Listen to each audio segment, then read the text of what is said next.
நாள் முன்னாடி சடனாக முடிவு பண்ணி ஆன் டைம் டிக்கெட் புக் பண்ணி கூலி படத்துக்கு போகலான்ட்டு. முன்னாடியெல்லாம் வந்து நைட்டு அடிக்கடி இந்த மாதிரி வெளில போவோம்.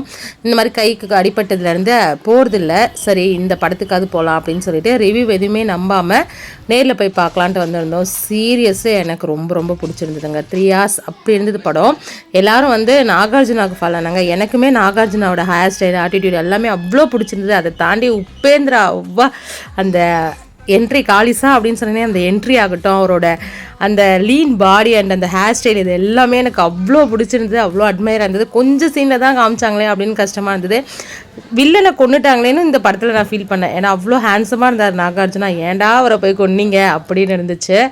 என்ன தோணுச்சுன்னா, வயசாகிடுச்சு போல இருக்குது நமக்கு. அதனால தான் நான் சின்ன பிள்ளையாக இருந்தப்போ நாகார்ஜுனாவோட படம்லாம் பார்த்துருந்தேன். இப்போயுமே நான் அவரை ரசிக்கிறேன். ஃபோட்டோ எடுக்கும்போது தான் தும்பல் வந்துருச்சு. ஒன்றும் இல்லை, நமக்கு ரொம்ப நல்லா வயசாகிடுச்சு அப்படின்ற ஒரு ஃபீல் மட்டும் கிடச்சிது. பட் படம் வந்து ஓவர்த்தான மூவி தாங்க. ஒரு 3 hours போயிட்டு எந்த இதுவும் இல்லாமல் லாஜிக்கும் பார்க்காம என்ஜாய் பண்ணிட்டு வரலாம். அது மாதிரி போய் என்ஜாய் பண்ணிட்டு வந்தது தான். தலைவர் இந்த கையை வச்சுட்டு வந்து ஜாலியாக படம் பார்த்துட்டு வந்திருந்தார். அப்புறம் வர வழியில் ஒரே ஒரு காஃபி மட்டும் குடிச்சிட்டு வீட்டுக்கு வந்திருந்தோம். பசங்களுக்கு சொல்லாமல் சீக்ரெட்டாக போயிருந்தோம். ஆல் தி ஃப்ரெண்ட்ஸ், வீடியோ பிடிச்சிருந்தா லைக்